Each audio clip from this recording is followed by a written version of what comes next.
Fitting and orientation is important and will enable the patient to receive the full benefit of the hearing device.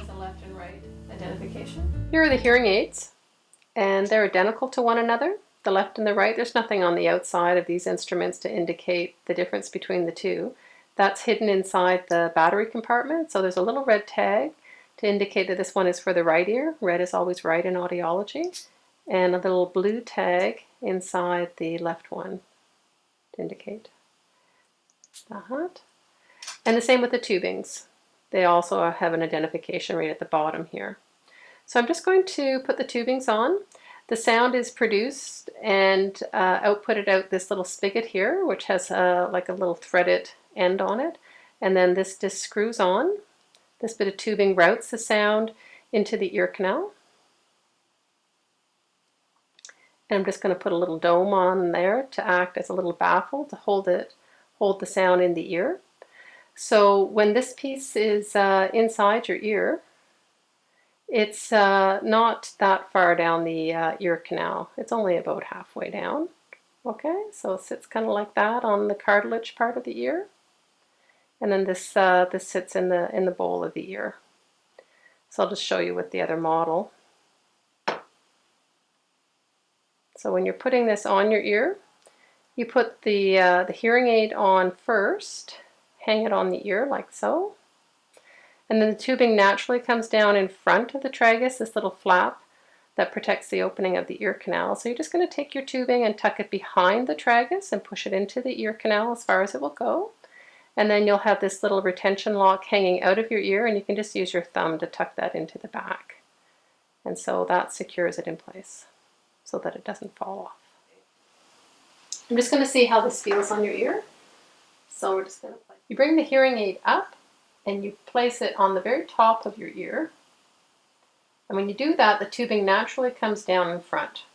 Then you can take the tubing and just tuck it behind your tragus, this little flap, and then you just push the tubing into the ear canal as far as it will go. And then once that's in, then you have this little bit of this tail or retention lock hanging down. You're just going to put that into the bowl of the ear. You can use your thumb to do it.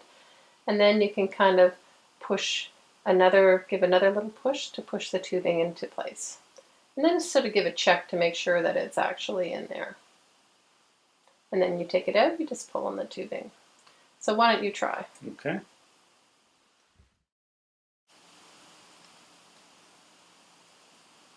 Good.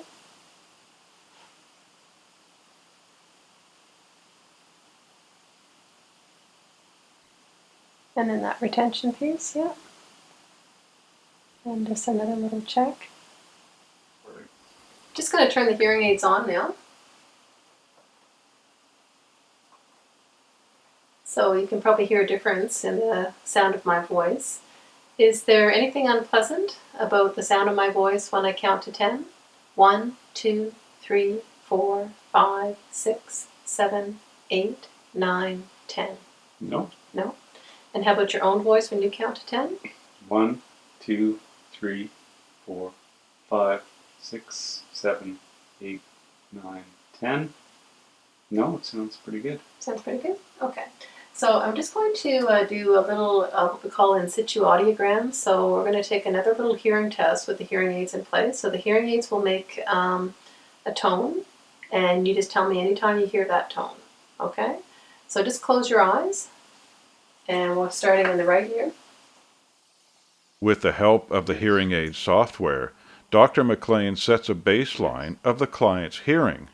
Then, over a period of time, will slowly bring the volume up as the patient becomes accustomed to a world of new sound. The hearing aid is able to keep a log of how many hours that it's on and the different environments that it's in. So it has different algorithms for handling speech and quiet, speech and noise, just a noisy environment, or music, car noise, or just quiet. So we're reading out the log today, and we recorded 0 hours of wearing, and of course 0 hours over 0 days of wearing. But when you come back in a week from now, what I'd like to see is on average about 8 to 10 hours of wearing time. and that you're exposing yourself to a variety of different listening environments. So most people are looking for benefit from the instrument when they're in noisy places, because that's where it's most challenging. So you need to expose yourself to those environments with the hearing aid on. If you come back and you've spent 100% of the time in quiet, well, then I know that you're not holding up your end of the bargain. So you need to work with the hearing aid to make it work for you.